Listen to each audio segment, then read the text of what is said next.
Some Sundays, it's not so easy to pick out the most important stories of the weekend. This morning, it was a doddle. All I needed to do was phone a friend here at Sky.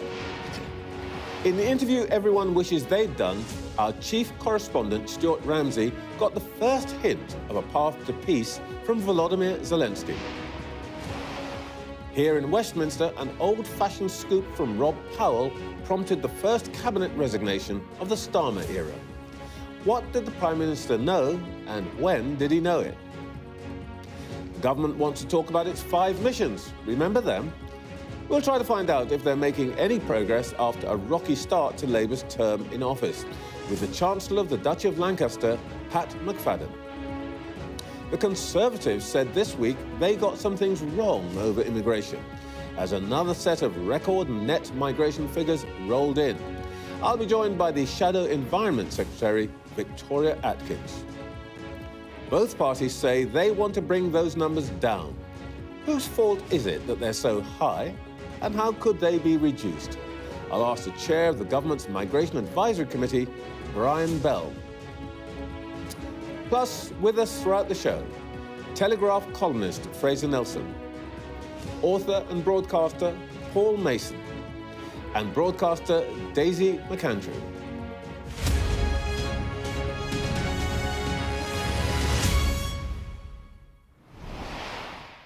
Welcome to Sunday Morning with Trevor Phillips. The Russian revolutionary leader Vladimir Lenin once said that there are decades where nothing happens, and there are weeks where decades take place. In the past 7 days, it's been hard to keep track, and there's a lot still up in the air. Abroad, a shaky ceasefire in Lebanon, a dramatic Islamist takeover in Syria's second city, Aleppo, a hint from Ukraine's leader that he may be ready to talk to the Kremlin about a deal. And they're still counting the votes in Ireland, so we don't even know who's in charge next door. At home, Keir Starmer curtly accepted his first cabinet resignation, submitted for reasons no one can quite understand. Official figures say that there are more migrants arriving than at any time in our recorded history. Confusingly, these same official figures also tell us that the last lot of official figures were wrong. And after a highly charged debate in the House of Commons, MPs said yes to assisted dying. Well, maybe. They'll now spend months working out whether it's even possible. A lot to sort out, so the less wanging on from me, the better. Let's get on with it. Let's start with the government. A little earlier, I spoke to the Chancellor of the Duchy of Lancaster, Pat McFadden.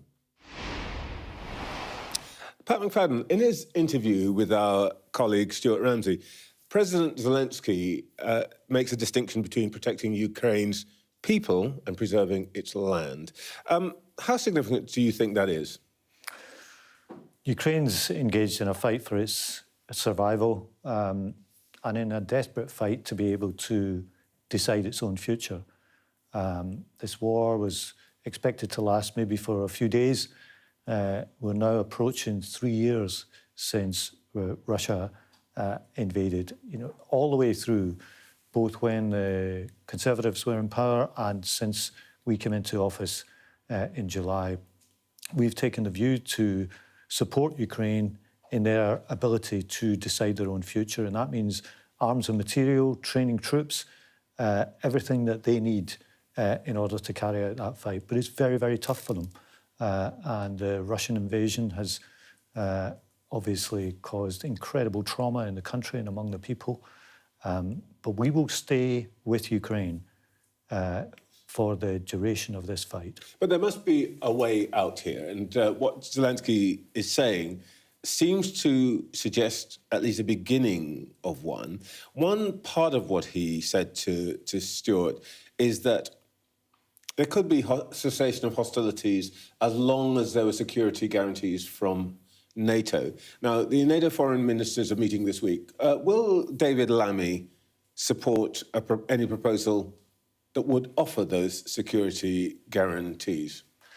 We want Ukraine to have a secure future, but I don't think at this stage our Foreign Secretary or NATO in general We'll get into the detail of what that might look like. The bottom line will be, sorry to interrupt we want you. Ukraine to be able to decide its own future. Sorry to interrupt you, but Zelensky said, he rather pointedly said that he wanted to be part of NATO, but he had not been asked. Should he be?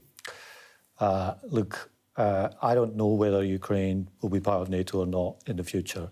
I can't predict that. What I do know is that I want the country to be free to make decisions about its own future. Any application like that would have to be considered properly by NATO in the future. But you could envisage something like that, because, you know, the problem that we have here is that there's a deal that some people are talking about. They're talking about it in DC, that would allow Mr. Putin to keep the territorial gains he's won on the battlefield, Crimea, Donbass. If the Ukrainians ever agreed, could you imagine our government backing such a deal? I think, you know, there may be moves on this when the new president takes office in a couple of months. I don't quite know what they will be, and I don't think anyone else does at this stage. The principle that we would approach anything around that would be that Ukraine's got to be free to make its choices. We don't want to see Ukraine coerced into accepting a deal that it doesn't want here. We want them to be free to make their own choices. And that's the stance we've taken all the way through, because we understand the stakes here. If President Putin's invasion of Ukraine is rewarded with the country being totally under his thumb in the future, what signal does that send out to the other countries in Eastern Europe? What signal does that send out to the world?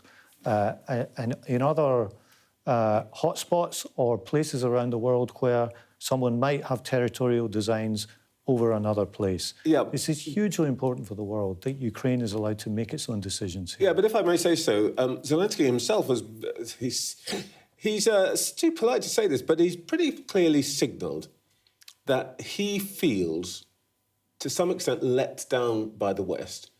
And he said this, that he thinks that we've given him enough not to lose, but not enough to win. Do you feel any responsibility, in a sense, for putting Ukraine in the position where, essentially, Putin gets to do exactly as you just said? He walks into somebody else's territory, occupies it for long enough to win a deal.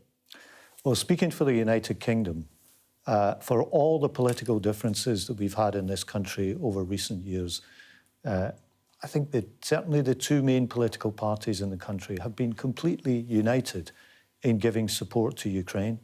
And we've done that for the reasons I set out. It's right to have done that. And this government is as fully committed to that as the previous government was. It's not something that's divided politics in this country, because we understand the stakes and what Ukraine is fighting for. All right, let's come back to some domestic issues. And sorry to start here, but of course I have to.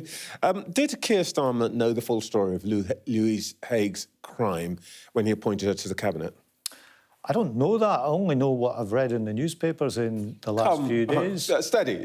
You're telling me they put you out on Sunday morning and they didn't tell you what the Prime Minister knew. I mean, that in itself feels like... How can you do that? Look, Lou Haig is a good colleague. I'm sorry to see that she's gone. I think she was doing a good job, but she's made that decision. We've got a new Secretary of State now, Hadi Alexander, who I think will do a good job. And I know that... Yeah, but you just slid past the question I asked you. Did Keir Starmer know the full story when he appointed her to the cabinet? I don't know who knew what when. What I know is that she made the decision to resign. We've got a new appointment, Hadi Alexander, in place, and that will mean that we continue with the agenda we've got, which is bringing the railways back into public ownership, giving the mayors and the local authorities more control over their buses, having a good transport agenda going forward. Really great try. But, OK, let me put this another way. What changed between Thursday morning, when Number 10 was saying, there's a problem, but Louise Haig is safe in her position, and Friday morning? What did the Prime Minister, or Number 10, or somebody learn? Well, there's obviously new information that's come to light. There's been a lot of reporting around this, and by the time we get to the end of Thursday, Louis has made the decision to resign. And once that's done, a new appointment is put in place. Oh, she made this completely on her own, didn't tell anybody why, didn't say, oh, I've changed my mind, oh, I've got some new information. It was entirely her... She did tell us why, because she wrote her resignation letter.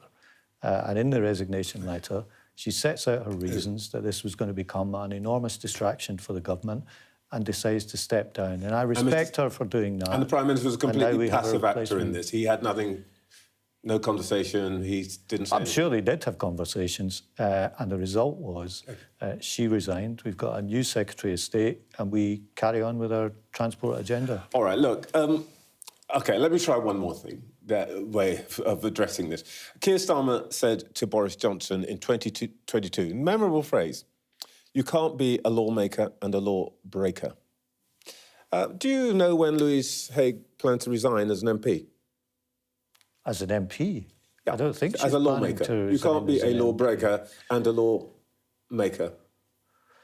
Well, look, it's not against the law for someone who's had some kind of conviction in the past, a conviction that's spent, as I understand it, to serve in Parliament. The decision of who serves in the government is, of course, one for any Prime Minister, but it's not against the law for that to happen. And I'm sure among the 650 MPs in Parliament, there may be others too. OK, look, I know it's going through your mind, and you've got that expression on your face that says, why is the media going on and on about this? But you spent 4 years in opposition, never missing an opportunity to make a song and dance about Tory morality and chaos. You promised change. Then we got the Taylor Swift tickets, the suits, the dresses, the glasses, the number 10 passes, the chief of staff sacked inside 6 months. It all makes you look just as tawdry and chaotic as your predecessors, doesn't it? I don't accept that for a minute. If you take this Louise Haigh situation, this story came to light. It's dealt with very quickly. Louise has decided to resign by the end of the day. This isn't something that dragged on for weeks.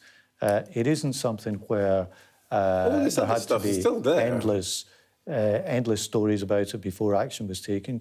And within 24 hours, we have a new Transport Secretary. So I think the parallel you're trying to draw doesn't work. And in fact, the speed at which this happened shows that it's not a parallel. Oh, I see. So the issue is not whether somebody's done anything wrong. It's how quickly and how ruthlessly can you get rid of them? I think in part it is, because, people will do things wrong, and these things will come to light, and how you deal with them and how you respond is part of how this works. All right. And there's a big contrast there. OK, you'll be relieved to know. Let's go on to what you would call substance and policy. We saw net migration figures for last year this week. Ministers have said this is all... the figures were way too high. They've been revised upwards to over 900,000. Just as a sort of technical point, you're around the Cabinet Office, responsible for data and all of that. Can we trust the data that we have? If we can't be sure how many people are coming and going, how can we have a credible immigration policy? I think we can trust the data. I see no reason why we can't. And the remarkable thing about it is a lot of people in... It was 166,000 off. Well, a lot of people in my constituency and around the country voted for Brexit some years ago. They did so on the basis they wanted immigration to fall, and following it, we saw a big rise. That's the big story coming out of the data in the last couple of years. The country will always need migration. Let me be clear, I think most people who come here do it for the right reasons. They want to work hard, they want to make a new life, contribute an immense amount to the country. But you've always got to balance that by what you're doing to train your own workforce and to make sure that, for example, as we did this week, you're acting on getting long-term sick people off welfare into work so that you can maximise their life chances and opportunities, and you're not over-reliant on immigration from overseas. Well, I'm very glad you've got there, because I know where you want to take me is on your 5 missions, and I want to come to that in just a second. But before we get there, let me ask you about what is not there. As you say, your constituents talk to you about immigration. It's a top topic, if we understand it from opinion surveys. Why aren't you setting a target for net migration as one of your missions? Targets haven't worked very well, but we've got things we're saying about this in terms of getting net migration down. You're about to tell me about a load of new targets. So you can't start the answer by saying targets don't work. I don't say targets don't work in any circumstances, but numerical targets on migration have not had a happy history in recent years. You might remember David Cameron saying he wanted to reduce it to the tens of thousands. It wasn't the target that was the problem. You kept saying this. It wasn't the target. It was that they were useless at hitting them. And look where we are now. But we are publishing a plan for change this week based on our 5 missions, something we've been working on for months now. We had a big budget a few weeks ago. The plan that we set out this week will show the country what we want to achieve, having done that budget in critical areas like education, health, crime, housing, energy and living standards.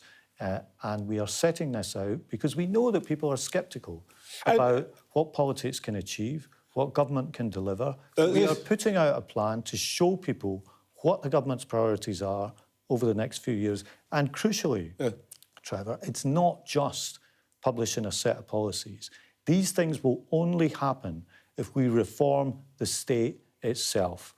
We've been in government for 4 or 5 months now, and it's clear to me and clear to everyone around that cabinet table that you can't just do things in the same old way. If we're going to deliver for people, we have to reform the state itself. So alongside these policies will be a plan to change the way the state works to make sure it delivers for people. You will notice I did not interrupt your answer. I didn't cut you short because I wanted to let you make your case. You still haven't told me why the thing that most people are most concerned about, which is migration numbers, is not one of your missions. Well, if You've told me, given me a whole long list, you haven't included the one thing that most people would say most needs to be tackled. Fear not, the document that we're going to publish this week will talk about migration, both legal and illegal. We've set up a new secure border command, which we said we would at the election. We have got a new returns agreement with Iraq.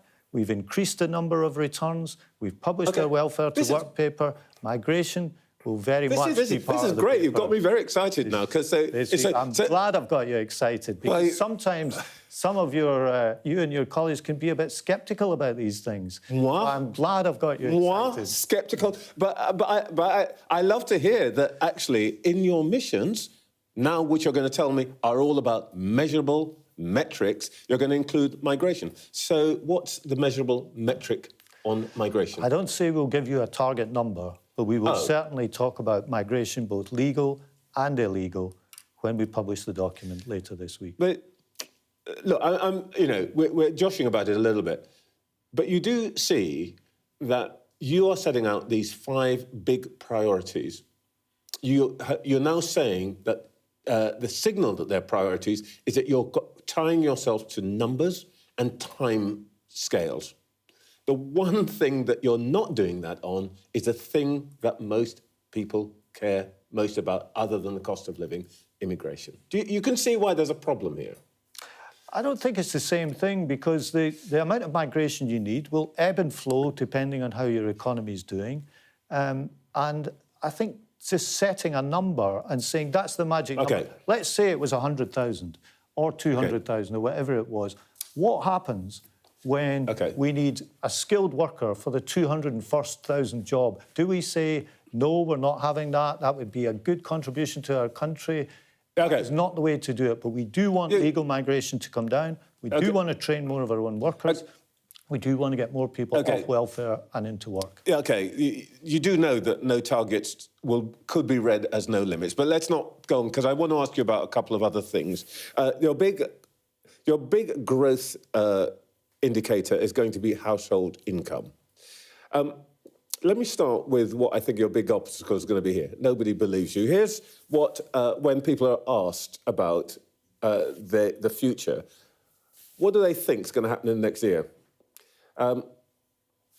If you look down towards the bottom there, that blue bar that says 25%, only a quarter of people think that you can actually make an impact on this.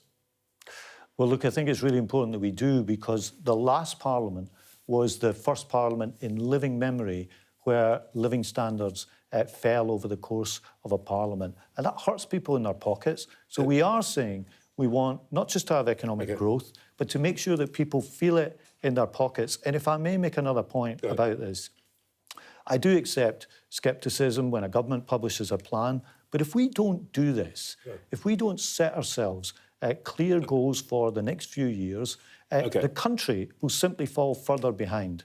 You wouldn't have a government prioritising living standards. You would have more children not ready to start school. You'd have no effort on the waiting list. We're not prepared to let the country fall further behind. That's why we are producing this plan this week. It stems from the budget. It stems from the mission. It's the next phase of what the government wants to do. We're short of time, and I just want to ask you one thing, because this is of interest to me. We've known each other a long time. You are notoriously a man of action. So we've heard a lot about what you want to do. The question is how you're going to do it. Here's your answer thus far. You've launched 60 reviews, consultations and task forces, which some people would say are ways of putting off decisions. You've launched one every 2.5 days since you've been in government.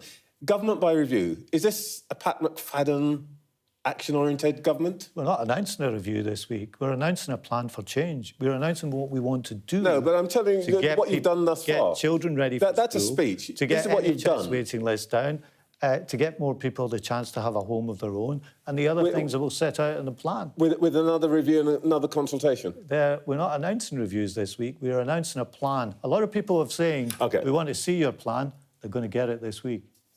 Pat McFadden, thank you very much for your time this morning. Thank you. Well, let's see what our panel made of all that. We're joined all morning by Telegraph columnist Fraser Nelson, author and broadcaster Paul Mason, and broadcaster Daisy McAndrew. Daisy, let's start with the Lou Hague problem. Can they get past it?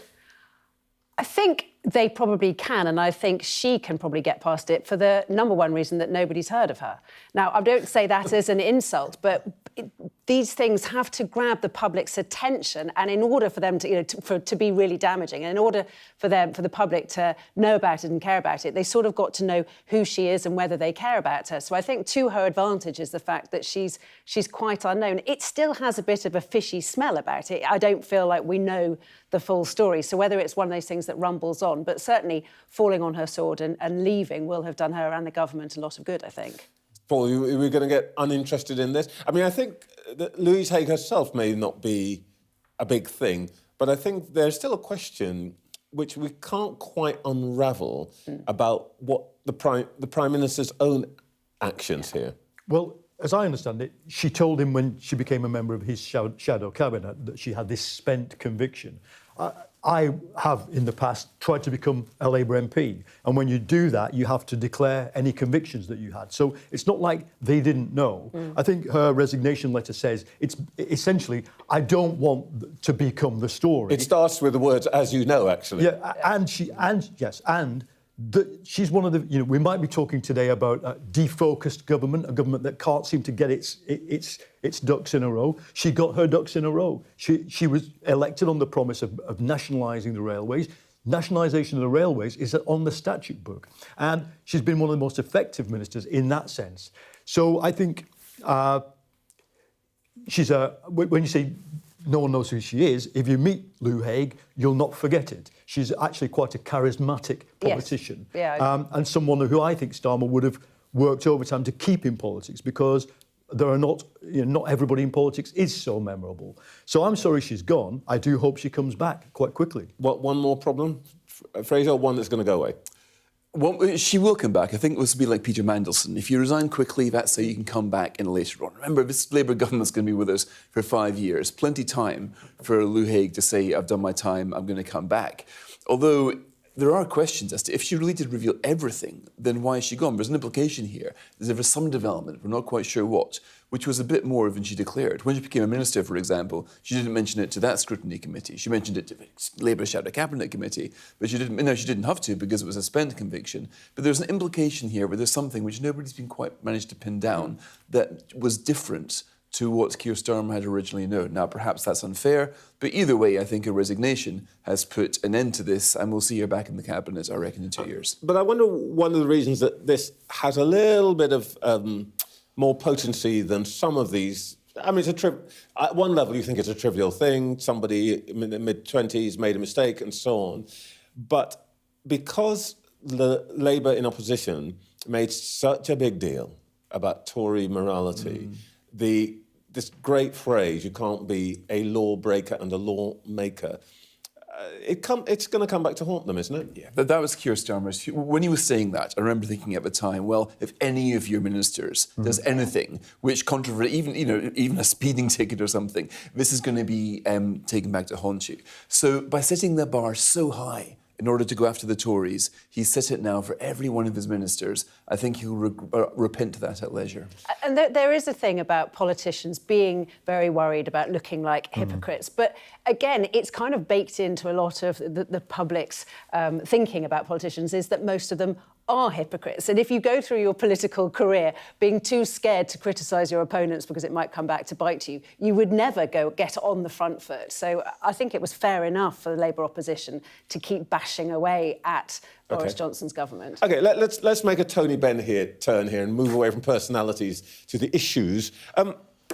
Pat McFadden, to my surprise, said that there's going to be some mention of migration this week because it's striking that in the 5 missions, I'm not going to go through what they are, there is no target for migration. Is that a problem, Paul, or is that OK? Well, the 5 missions are high growth, safe streets, clean energy, first-class education for our kids, and an NHS we can He's still trying to be a Labour politician. I've got to see it into my brain. And I think that those were a logical plan to take into government. It's what certainly people who vote Labour or might vote Labour want to see the government do.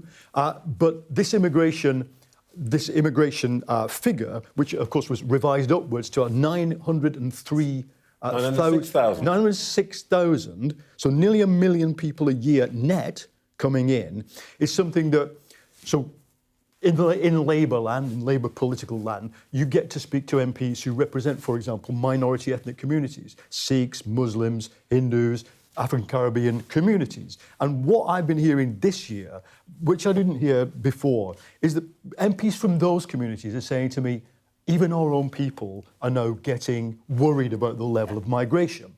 So settled UK minority ethnic communities are starting to tell their MPs that they think immigration is too high. So I think it's welcome that Pat McFadden says, right, we're going to put a figure on it. It won't be hard to get it down because it's just hit a high peak. He said there wouldn't be any figures he'd put on it, but they'll mention it. Do you think this is an issue? I mean, there are several things which seem to be missing from these missions. Yeah, well, what's missing is, for example, what about the 1.5 million houses we were promised? Yeah. Now, the Knight Frank, the estate agent... they have got them in them. Well, we'll see what the progress there, because Knight Frank asked 50 house builders if they were achievable. Only one said that they were.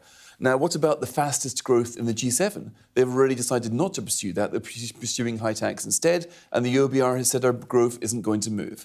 Now, what about, I think, the single most important pledge this government has, bar none, is getting the employment level up to 80%. Now, again, the OBR figures after the budget say that's now trending down, not up. What's trending up is sickness benefits, moving from 3 million to 4 million people over 5 years. So these are really serious issues which are going radically in the wrong way. And I would love to see next week how they're going to blow enough smoke to divert attention from that. I don't normally allow plugs on the programme, but I know you've got a documentary on this on, what is it, some other channel? It's on Channel 4 tomorrow night at 8 o'clock, about sickness. But it is the number one issue in the country, in my view. But you can't take away immigration from all those other issues. You know, most people now understand that immigration has an impact on sickness benefit, has an impact on housing, has an impact on all these other issues that people care about. And it's clear from everybody inside government this week who, I'm sure we've all spoken to, that this revised figure stunned people. This was not expected, going up to 906,000 nearly 1 million. That was, and stories about Yvette Cooper, long silence when she was told this new figure because she had no idea. But I'd say the worst thing is that it was forecast to come down to 300,000 before. Now, that's still a very big number. And I think Keir Starmer actually, in his response to that figure, did something brave. He basically is trying to reset a conversation on the left of society about migration, which is sorely needed. All right. It is now 9 o'clock. You're watching Sunday Morning with Trevor Phillips. In the last hour, the Chancellor of the Duchy of Lancaster has reacted to Sky's exclusive interview with President Zelensky. He said he didn't know if Ukraine will become part of NATO, but Pat McFadden said he also didn't know if the Prime Minister knew of Louise Haig's previous fraud offence when he appointed her. Well, there's a lot to come this morning. Shortly, we'll hear from the Shadow Environment Secretary, Victoria Atkins. Plus, as revised stats show, more than 1 million visas have been granted the past year alone. Is it even possible to tame immigration? We'll speak to the chair of the Independent Migration Advisory Committee, Professor Brian Bell. Well, let's get the view from the opposition. Joining me now is the Conservatives' Shadow Environment Secretary, Victoria Atkins. Good morning. Good morning. We've been talking about migration. I'm a bit puzzled about where you guys are. Are you apologising for the record high net immigration figure? Your leader says, truthfully, we got it wrong. Or are you, like the former Home Secretary James Cleverly, high-fiving yourselves for bringing numbers down a bit after 14 years? Well, look, I think we have acknowledged, as Kemi, in fairness, did on her speech this week, that the numbers have been too high. There are a number of reasons for that, including, of course, we had the enormous humanitarian response to conflicts in Ukraine, in Afghanistan, and the worries about human rights coercion in Hong Kong. But with those reasons to one side, we also want to look at the fundamentals. And so the measures that James, as you've correctly alluded to, was talking about the measures that we have made in the last year or so to bring down immigration. We're seeing it now. So the message is still a bit mixed, isn't it? It's kind of, sorry, but actually we're really great at it, at dealing with this. I don't think, look, we took an enormous, defeat in July. We have heard voters loud and clear on this. They do care deeply about immigration. So that is a sorry. And so do we, yeah. And look, we also know that some of the measures that we have put in place they are already bearing fruit, as we've seen. The removal, for example, of the ability of international students to bring dependents. That is the main reason why immigration has gone down in these latest figures.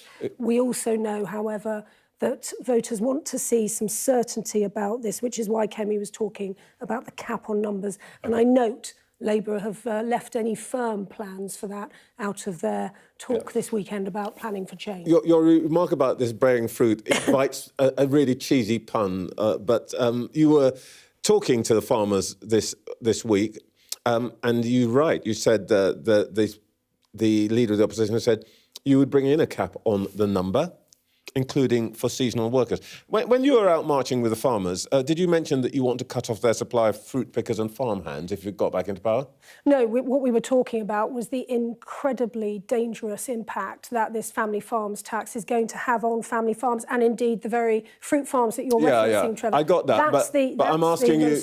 But I'm asking about the facing farms. Kemi Badenoch didn't mention in her speech on the platform, by the way, farmers, I'm going to bring in a cap that means that you won't be able to bring in as many seasonal workers as you want. Well, or am I wrong? I'm going to a farm in Kent on Monday, so I will talk about this. But the number one issue the number one issue they are facing at the moment is the family farm tax. No. Come on, I'm asking about the number. Trevor, that is not the number one issue, actually, they're facing at the moment. The number one issue is whether the fruit rot in the fields. Are you going to put a cap on their numbers? You're quite right. Actually, it's the national insurance hike that is going to cause already cash poor farms to struggle to employ people. So this budget was a nightmare for family farms and the farming industry, which is why on Wednesday we are forcing the government to the dispatch box to explain this measure, but also to force Labour MPs to decide whether they're going to back their farmers or suck up to Keir Starmer and Rachel Reeves. And we want them to join us in axing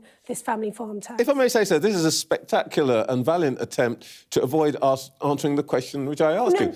will the cap that you propose reduce the numbers of seasonal workers available to farmers? The very fact that Kemi talked about this week shows that we want to have a conversation about this. She has set out the measures that, well, Trevor, be fair, I'm having a conversation with you now, and I'm simply asking you, will it reduce the number of seasonal workers or not?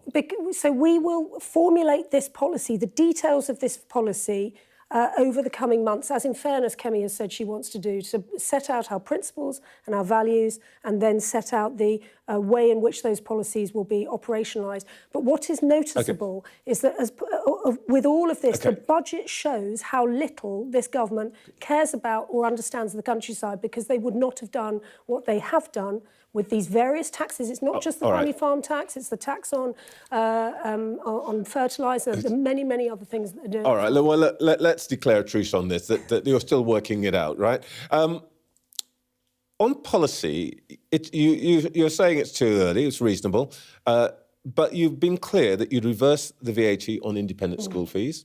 You've been clear that you'd reinstitute the winter fuel allowance. Why, by the way, are you not tackling the national insurance rise that came in with the budget? Because you'll have to vote on it this week. Are you going to vote? You're going to vote against it, I take it. We will be voting against the legislation for that measure. In terms of the overall budget, I mean, in the round, this was a budget of tax rises. It was a budget that the Chancellor herself admitted at the dispatch box will see lower growth and higher inflation. That was quite some claim by her at the dispatch box. And so what we want to see across the round are these tax hikes that we know will damage businesses, whether they are farm businesses or family businesses or other businesses around the economy. We are deeply, deeply concerned about this. And I think also, you know, over this winter, we've had a bit of cold weather this winter already. We will begin to see the impacts of their winter fuel payments decision sadly come to fruition with older people, pensioners being, I'm afraid to say, wheeled into A&E with hypothermia. These are decisions that Labour MPs and the Chancellor are going to have to justify week in, week out.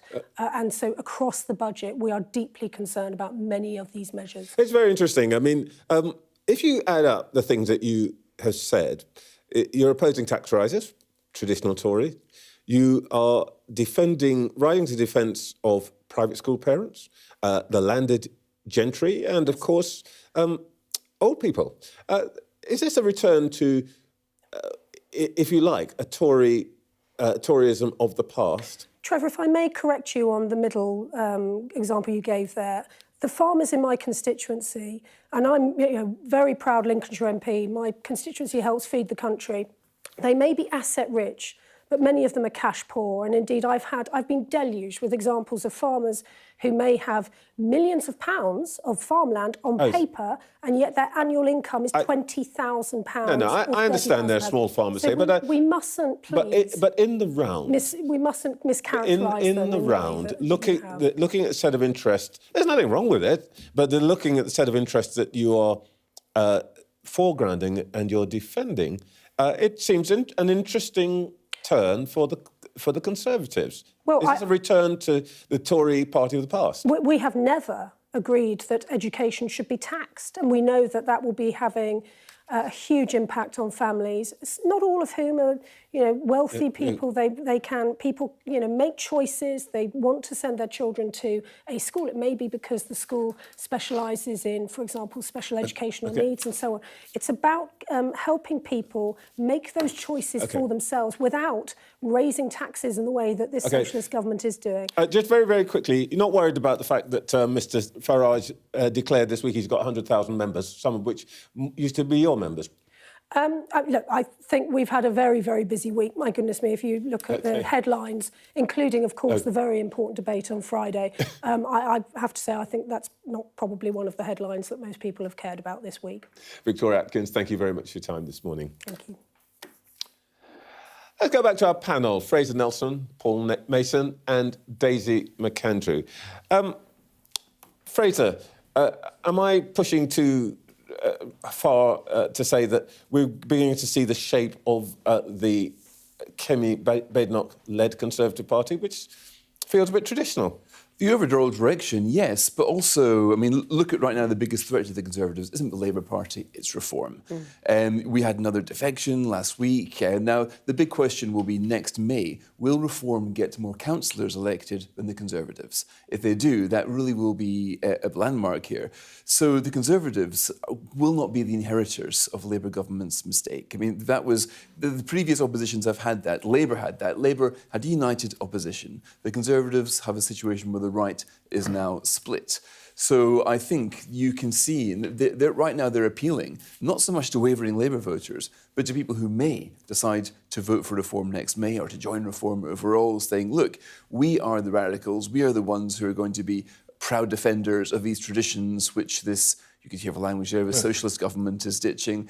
And so I think we can, it's interesting, she didn't want to talk about reform when you asked her just then, but reform is very much on their minds. It's an interesting thing, isn't it? I mean, it's astonishing for us. I won't say to come from nowhere, but you're now positing the possibility they may do as well as the Tories in the next year's local elections. Well, of course, we've been talking for decades now about whether the tectonic plates of British politics are shifting and whether we're seeing an end of the traditional two-party politics that we're all used to and we all grew up with. And certainly that day has come to pass, or could very well come to pass. And it's also interesting to see where the money is going, because, of course, to be a political party, you need to have rich backers. And we've seen for a long time now that reform has got a lot of wealthy backers. And certainly the Conservative Party is very scared. And they're wondering, is Kemi Badenoch the person to rescue them from that? Or is she going to want to merge with reform? Speaking of wealthy backers, there's this story going around that Elon Musk is going to give reform 100 million. Well, good luck with that, because I think Elon Musk, last time I saw it, was a United States citizen. So to give it to reform would be illegal. I think I was interested in what Victoria Atkins was saying there. I mean, it was very much, look, farmers are the backbone of this country, and small farmers, family farmers, are absolutely the backbone. But that tax is not about them. It's aimed at people with large estates, many of whom, let's face it, there's a lot of foreign money, there's a lot of investment gone into land because it's a one-way bet. Now, the politics of this, to concentrate everything on that in the interview, when it's the week when your own leader went out up front and said, look, we got everything wrong about migration. Kemi Badenoch was in government when it spiked from 300,000 to 900,000. It shows you what a sticky wicket they're on. Because if I was them, I'd be wanting to shore up my right flank towards reform, because reform is a danger to the country. And it is actually really interesting looking at the farmers' protests that happened and the role that Jeremy Clarkson played, because a few years ago, that would have been, guy from Top Gear who now makes a programme about farming, makes a speech. Actually, it was taken much more seriously in political circles. Is Jeremy Clarkson on the march to be the next Nigel Farage? Could he have support? Now, I'm not saying that's a reality or a possibility, but I thought it was really interesting that people were talking in serious tones about how there could be another sort of upstart politician who seemingly has come from television, could be a sort of UK's Donald Trump. Let's pass over the preposterous trend of television presenters becoming serious political figures. I mean, this is a kind of Barbie land, isn't it? It's happening the other way around, though. I mean, Nigel Farage's publicity, the value of the publicity, sitting where you do on GB News, if you put a value on that, it would be absolutely huge. Absolutely. So this is something we've never seen before in politics, a party leader who every night, not every night, but quite a few nights, has a television show. Now, this will have implications that we can't quite work out yet. On the issue of migration, though, Kemi Badenoch says, we got it wrong, and I assume this is an attempt to sort of take the record off the table. But the truth of the matter is, we'll talk to Brian Bell about this a little later, but it feels like the basic base figure annually has moved to a new level. It used to be 200,000, and then even then we thought that was a big figure. Now it's looking like 500,000. No party seems to really be comfortable with an answer to this. Labour is, whatever we say about these missions, I think the mission still is to grow the economy. Otherwise, the next election will not look very good for them. And you cannot grow the economy without growing the workforce a bit. And you've got some figures up there showing who's coming in this year, visas, irregular arrivals, etc. The issue is, we could walk across the bridge here in London. It's behind you. Walk across that bridge. That building up to your left, Trevor, is St Thomas's Hospital.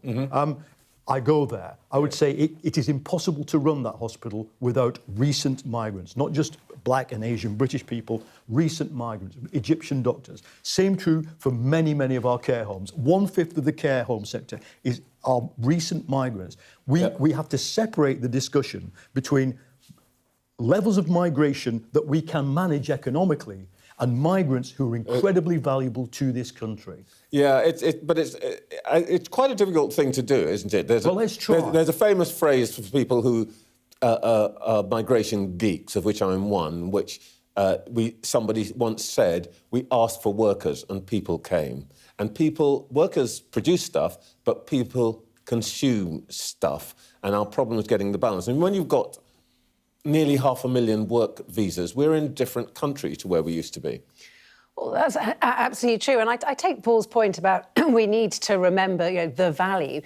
But this conversation has now gone into the mainstream of politics and the mainstream of, what people are talking about in the pub. And I think politicians have been very slow to catch up to that and have, for far too long, and we saw it going right back to Brexit and long before that, have been, far too quick to say it's all, you're all a bunch of racists if you're concerned about this. And then you see numbers like this, nearly 1 million, and you think, actually, no, this has got nothing to do with racism. It does have something to do with people thinking the country is changing so fast and I'm not quite sure where I fit into it anymore. That's a fair sentiment. I think you made the point that can't have growth. Paul's made the point, rather. You can't have growth without people.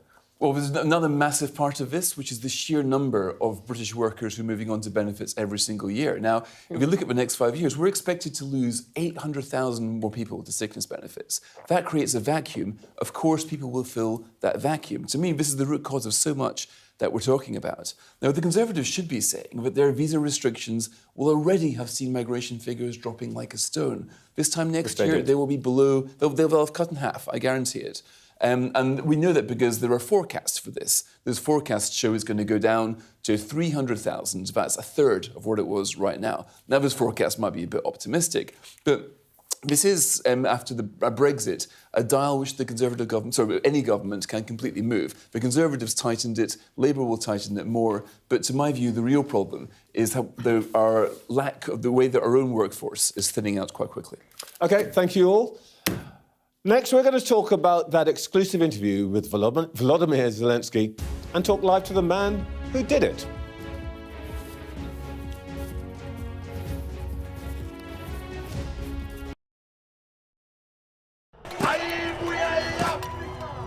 It's like a football final with only one team on the pitch. This isn't just a call to vote, but a call to remember. The freedom fought for by the African National Congress.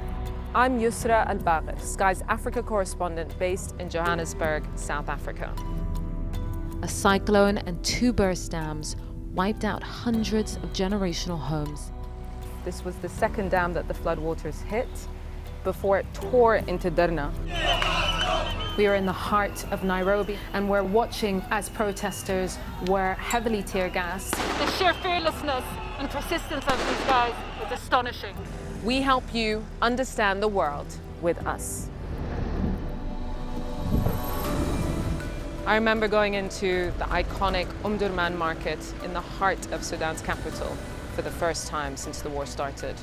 And this is what's left of it. Bullet holes through buildings, shelled balconies, bullet cases on the floor. I witnessed the complete destruction of a place linked to my childhood memories and the lives of millions of people. This is insane. This was a bustling residential area. So many friends who lived here. My most memorable interview was with a 15-year-old boy who'd survived being stranded on a migrant boat on its way from Senegal to the Canary Islands. After 13 days, our food, water and fuel supply ran out. I felt awe when we saw the mountain gorillas in Rwanda. They call him the king of the jungle. This is the alpha silverback. Sky News. Get the full story first. Yusra Al-Bagher, Sky News. Play Sky News. From the Sky News Centre at 7. Now that you're up to date, we can go into a bit more detail. Things can change incredibly quickly. Taken by surprise. Have you ever known a moment like this in British politics before? Yes. Cheers. We'll start with breaking news. Let's get the latest on the ground. So, by the end, we'll hopefully all understand what's going on in the world just that little better.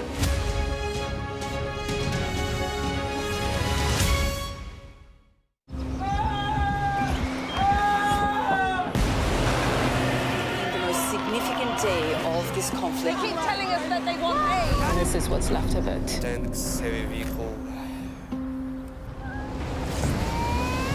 Why only in America? People want their country to work. You want a job in a normal life. Why are these homes empty? I want you to be honest with people. That has happened within minutes. Sky News, the full story first. Free wherever you get your news. We arrive. A secret hospital hidden in the Myanmar jungle, treating the victims of this bloody war. This is Myanmar today. Its military rulers don't want the world to see, but we have. I fight for my own future. I fight for my generation's future. This is an actual crime. They don't care for that. Myanmar army is only a couple of kilometers away. So this is a major humanitarian disaster.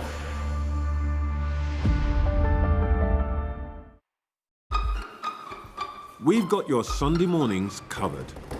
From the front page and the sounds of the streets to the voices of the people who make the major calls and big picture politics beyond Westminster.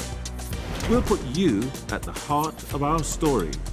A new start to Sunday. I'm ready. Are you? Join me, Trevor Phillips, Sunday mornings on Sky News. Welcome back. We've been talking all morning about that extraordinary Sky News exclusive interview with Ukraine President Volodymyr Zelensky. Let's watch a bit now when the president is asked if the war could be ended with Russia retaining territory but Ukraine gaining NATO membership. And here, we must not make any mistake.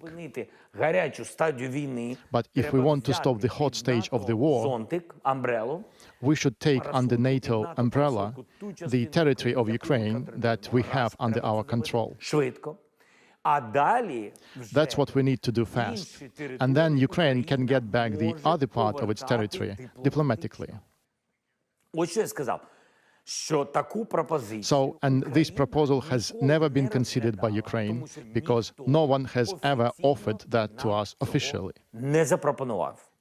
We can't, by law, recognize our territory, Ukrainian territory, under occupation of Russia as Russian. That is impossible.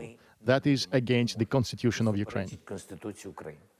I understand completely your position. It is interesting, though, because it seems to me you have moved to a point that if you could get your NATO membership, you would have accept that we could be moving into a ceasefire and potential talks, peace talks, and at some point in the future, you would consider diplomatically how to get your land back.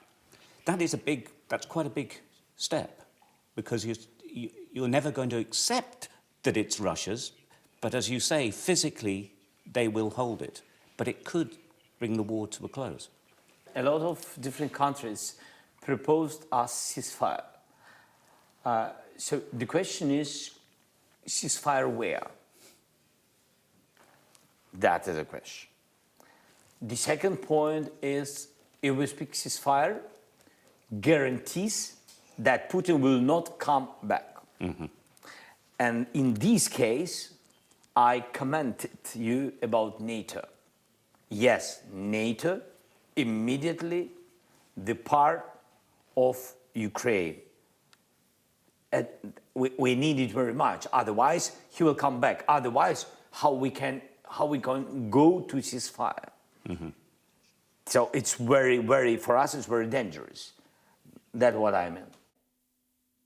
We can talk now to the man speaking to the president, Sky's chief correspondent, Stuart Ramsey, who is currently travelling back from Kyiv. Morning, Stuart. Congratulations. Morning, Trevor. Before we get into the substance of it, Stuart, what was his mood? I mean, pragmatic, defeated, angry? What was the sense you got from him? Determined, actually. He was very pleasant. I'm told by our local producers who are here that he was actually being really quite nice, because he can be quite sharp with journalists. But determined is definitely the view he took. He went through a lot of things in this interview, but they're upset that they're not getting the weapons that they were promised. And that's been actually, it was something that out of the interview that has become very big here. He was told by President Biden that they would arm 10 brigades, and in fact it's just over 2, nearly 3 brigades. So that's been a big issue here. And it was quite clear talking to him that he's finding the loss of soldiers, of which they're so short of, something that is playing on all of their minds in the presidency, and that the country is suffering so much. And so that is why the NATO issue came up, but also the handing over, or rather accepting, that Russia would continue to hold Ukrainian land. It's a massive change for the president. It's a massive change for the country, because only months ago, maybe certainly in the last few years, even suggesting that that was a possibility was considered impossible. And I think that their acknowledgement that this has to be accepted was a huge change for him and for his advisors. And I got that real sense in the interview that they're tired. They're not tired out, but they accept that there has to be some sort of new reality, if you like, about where they're going to go in the future. It was it's very marked. This is a very big shift in at least the words. Have you got any sense yet of how it is, if it's understood yet in Kyiv, how it's going down with the wider public? Yeah, I went to a funeral yesterday. I've been to a lot of funerals here, and I was talking to soldiers whose commander had died. They said they wanted to continue fighting, but if the president said we're going to have a ceasefire and some of the land they've been fighting over remains with the Russians, they'd accept it. I never thought I'd hear that.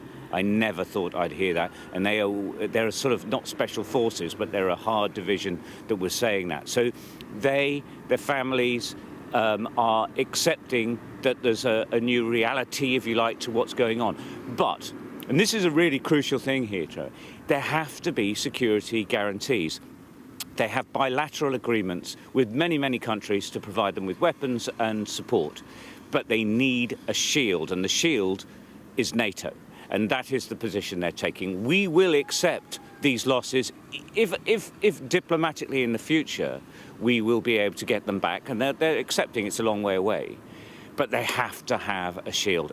Bilateral agreements are not enough. It has to be NATO, so that if the land that they control at the moment is attacked further by Russia, they will have the support of NATO.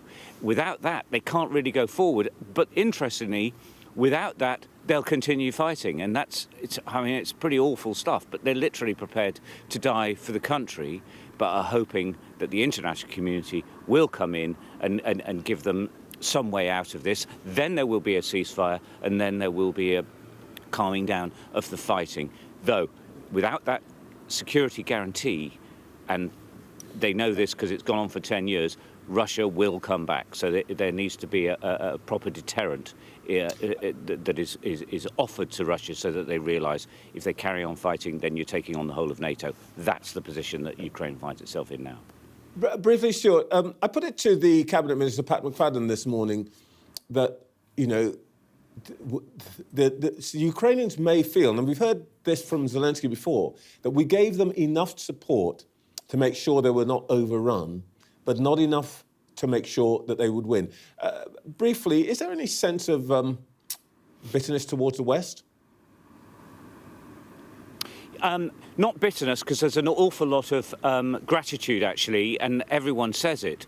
But every soldier I've met, and I've been here nearly a month now, every soldier I've met said, we've always been given enough to not win, but to just hold on. And they all talk about the fact that they can't lower the conscription age because there aren't enough guns to give the soldiers to go to the front line with. It's literally as simple as that. They're running out of infantry and they don't have enough weapons. And that raises questions here, like, where did all these billions of dollars go to, and why haven't they got the weapons? And they've been asking this, everyone has been asking us. Wow. Stuart, thank you very much for that, and great scoop. Stay safe. Next, we'll go live to Dublin for an update on the Irish general election and find out if we're closer to knowing a result.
this conflict. They keep telling us that they want aid. And this is what's left of it. Tanks, heavy vehicle.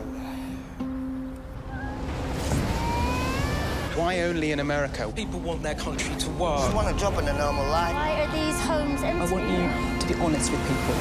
That has happened within minutes. Sky News, the full story first. Free wherever you get your news. Let's find out now what's going on in Ireland as votes are still being counted after Friday's general election. Three parties, Fine Gael, Fianna Fáil and Sinn Féin, are neck and neck in exit polling and closing votes counted. But the current coalition could be returned to power. We can talk now to David Blevins in Dublin. Good morning, David. What do we know now? Where are we?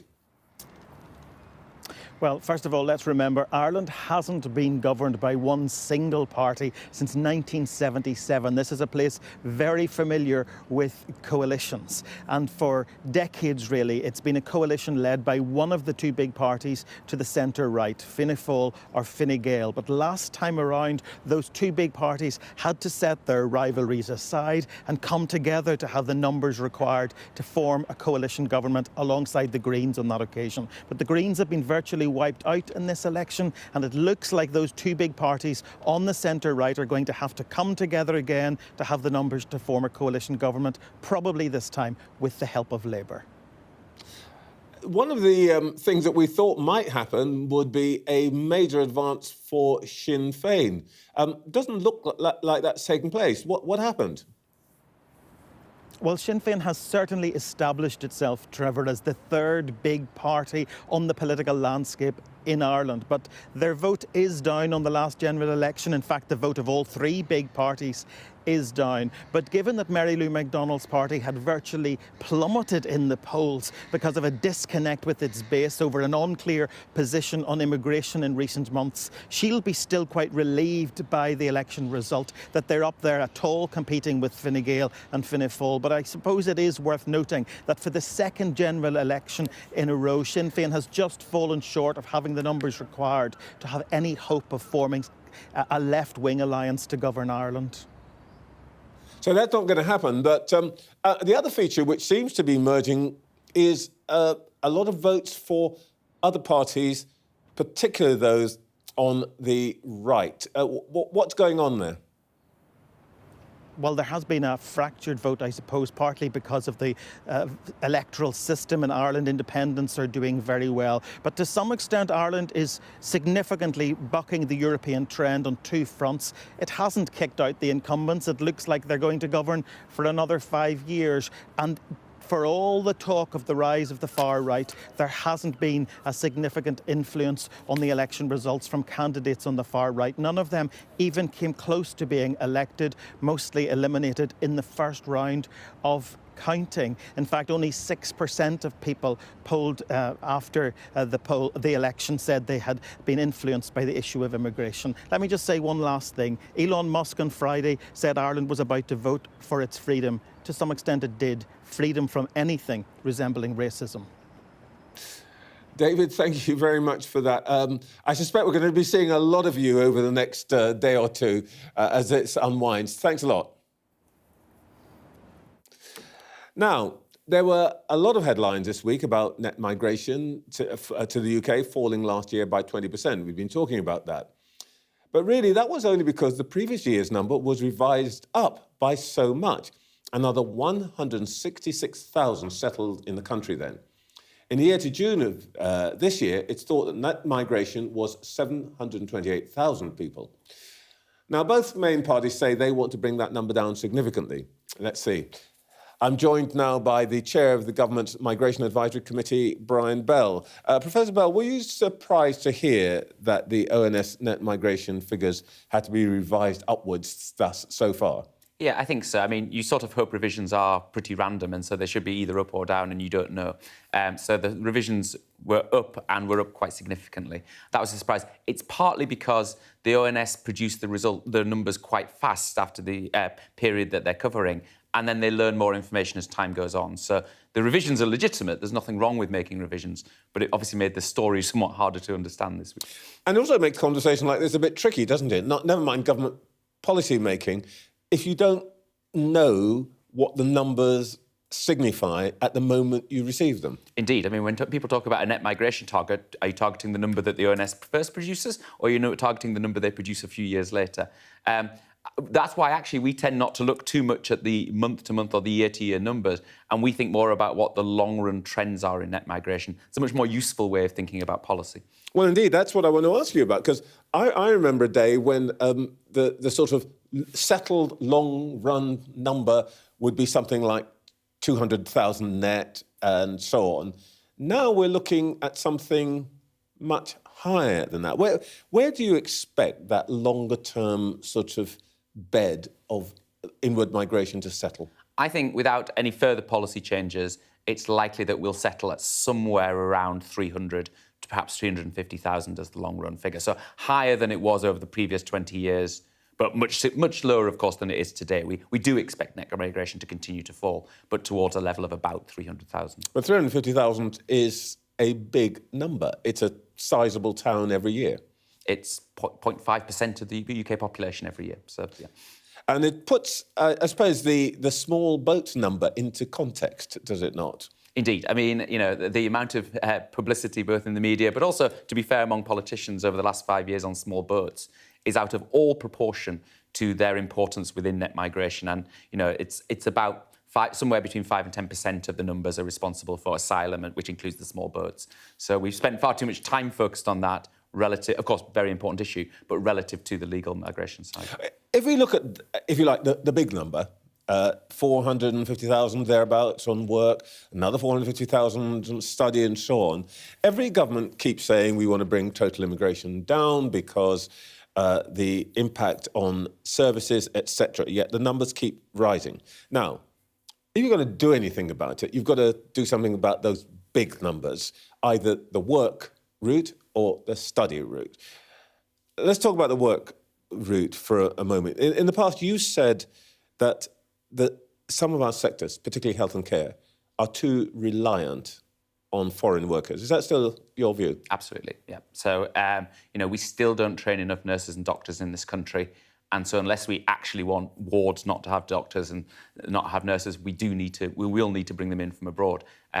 It's the same in other sectors of the economy as well. That gap between what we need and what we're training for is big and has been for many. I mean, we haven't got a great record on skills training in this country for the last 20, 30 years. And this is the result that we see. Well, it takes years to train a doctor. Even a care assistant needs some time of training. We are going to be stuck with, or we're going to have these numbers for a while. If we were to reduce the number of visas, what do you think would happen to our care sector or indeed the health sector? Well, probably not much, because what the government always tends to do, or almost any political persuasion, is they always tend to exempt the public sector from any rules they make about visas. So I worry a lot that what they mean when they say things like, oh, we want to tighten rules on work visas, they mean, oh, except for anything that we have to run ourselves.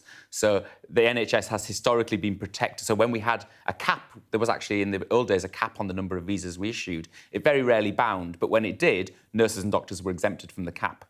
And so probably that's what they would do again. But actually, if you took it logically, if we put a cap in or we bore down on numbers, we'd have to turn around hospitals and say, no, you can't bring those nurses in this month. You can't bring those doctors in because we've reached the number.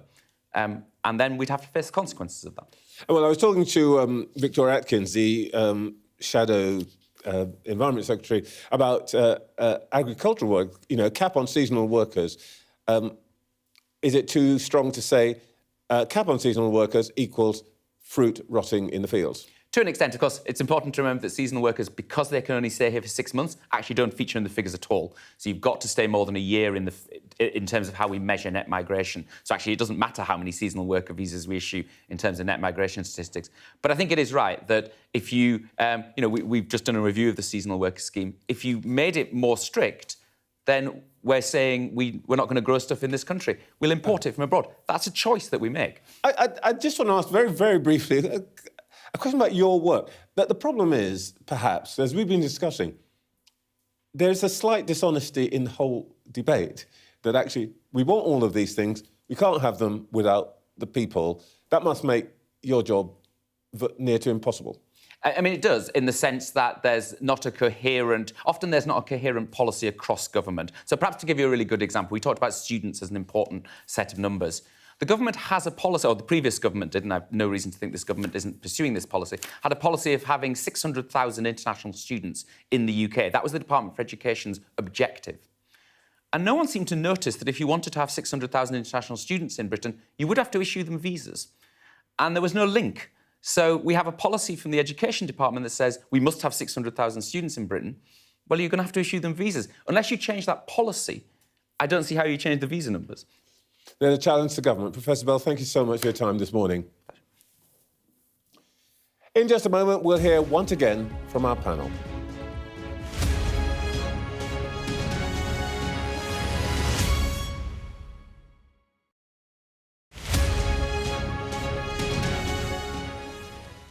Migrants risk their lives climbing aboard these trains in search of a dream, the United States. It's really dangerous. They often get robbed on this train. They suffer a lot by police, cartels. What happens to them next, we just don't know. Do you miss your mum? Sí. With Trump coming to the presidency, how much longer will people be accommodated? The journey you've been through, it's been very difficult at times. Has it been worth it? See. This is a journey which goes by one name, the Beast. I'm Adam Parsons, Sky's Europe correspondent based here in Brussels. I've witnessed migration across Europe close up. I'm James Matthews and I'm Sky's US correspondent based here in Washington, D.C. Mr. Musk, has your ignorance and ego cost Ukrainian lives? Free, wherever you get your news. I'm Ivor Bennett, Sky's Moscow correspondent. Why do you support Vladimir Putin, Mr. Seagal? I'm Conor Gillis, Sky's Scotland correspondent. Sky News, the full story first. There's always more to the news than a headline. We want to discover, to delve a little deeper, to find out what's really going on. Explanation, analysis, the people at the heart of every story. I'm Neil Patterson, and this is the Sky News Daily Podcast. So, by the end, we'll hopefully all understand what's going on in the world just that little better. Available wherever you get your podcasts. Our app gives you the very best of Sky News wherever you are. Breaking news, videos and analysis. Evidence of the crisis. Podcasts, watching us live. I'm live in Jerusalem. Wherever you get your podcast. All in one place and all at just the touch of a screen. The Sky News app. Get the full story first.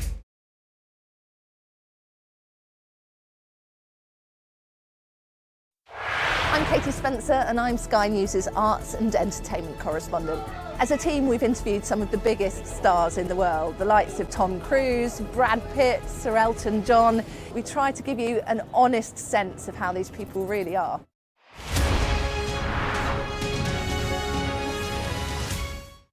We arrive.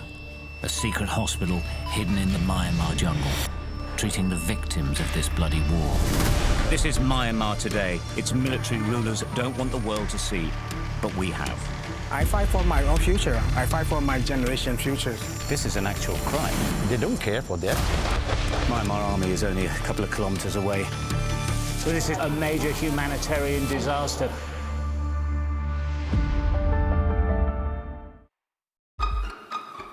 We've got your Sunday mornings covered. From the front page and the sounds of the streets to the voices of the people who make the major calls and big picture politics beyond Westminster. We'll put you at the heart of our story. A new start to Sunday. I'm ready. Are you? Join me, Trevor Phillips, Sunday mornings on Sky News. Back to our panel, Fraser Nelson, Paul Mason and Daisy McAndrew. Now, look, we've been talking about the government, how the government's done so far, and in the end, it all comes back to the economy.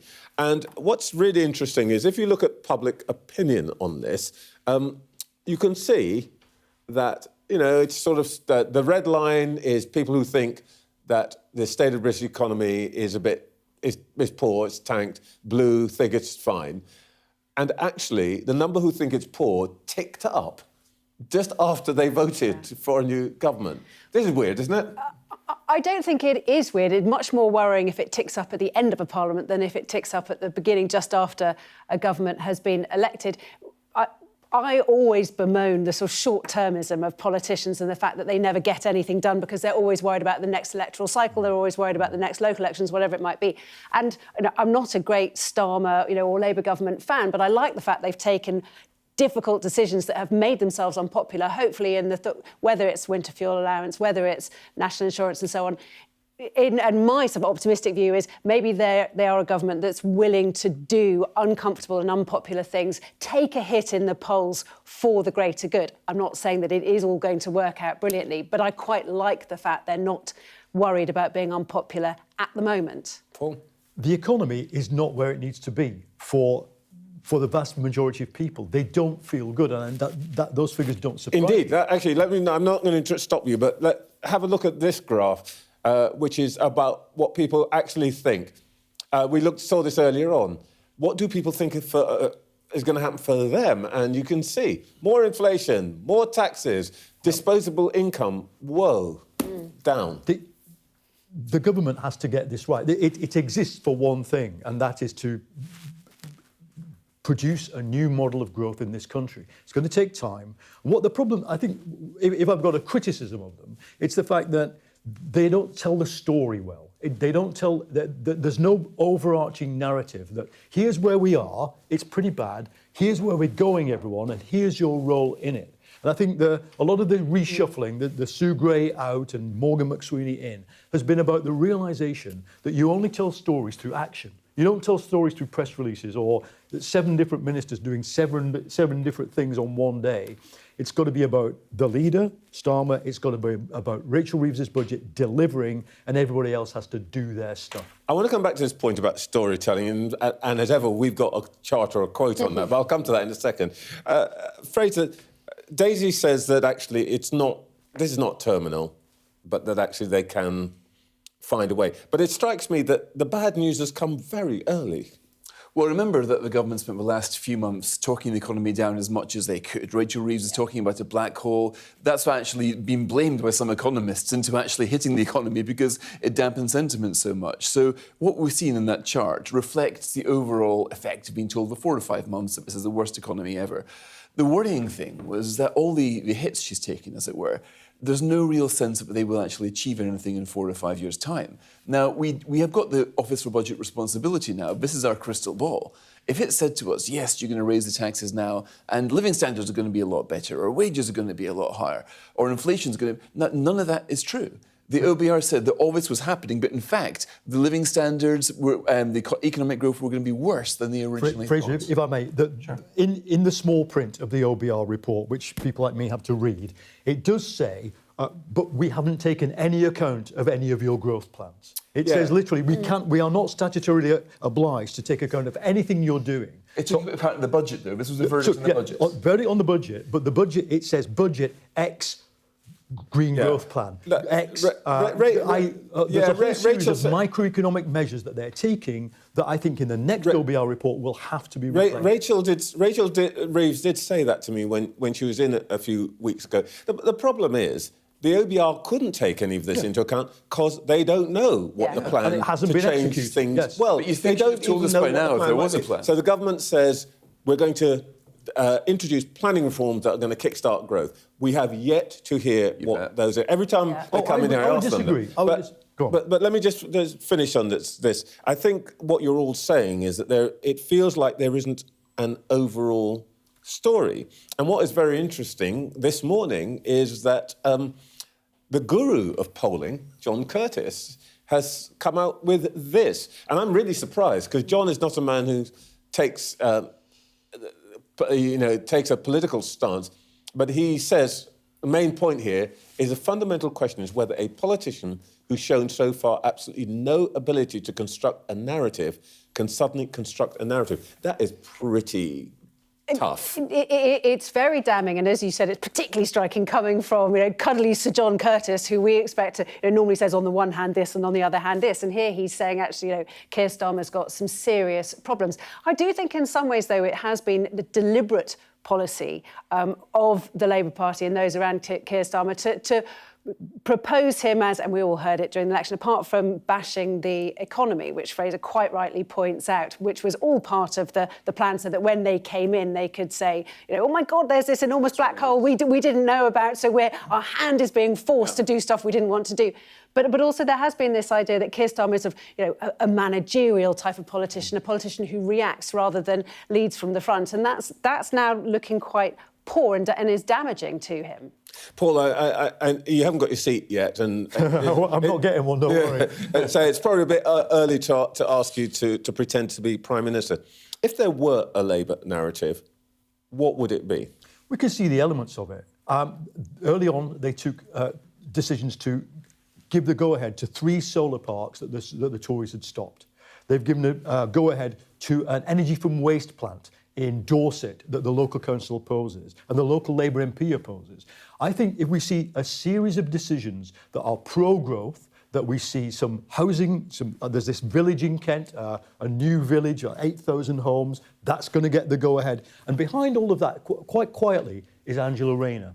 Angela Rayner is pushing the decisions on growth. You say there's been no planning reform. Well, when we see the planning reform, I hope that it boosts that. I think. But why isn't it coming till the spring? It does seem to be taking ages for that to... I have no idea, but the point is that the regulatory decisions they're taking, including Lou Hague, on giving local buses over to local mayors, by the 18 months to 24 months into the government, I would hope that they're able to say, look, what we delivered was we unlocked the sources of growth, and you now feel it because you're getting better jobs, better wages. There is a bit of a problem, which is that, in a way, what Daisy's just alluded to, that they keep saying 14 years of disaster, blah, blah, blah.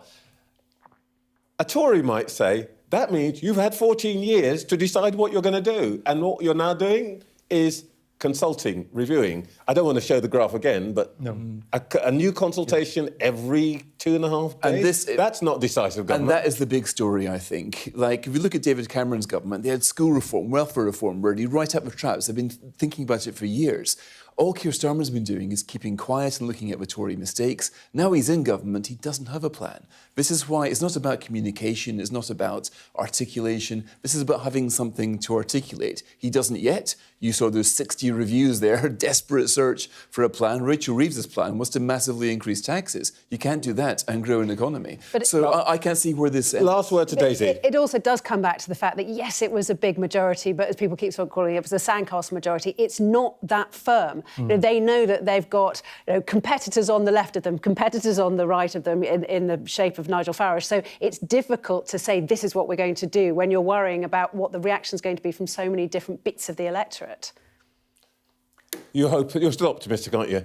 I am incredibly optimistic because we had 14 years of drift. That's why. OK. Thank you very much indeed. Competitor to the left of me, competitor to the right. I know a song about that. That is it for this week's show. Back next Sunday.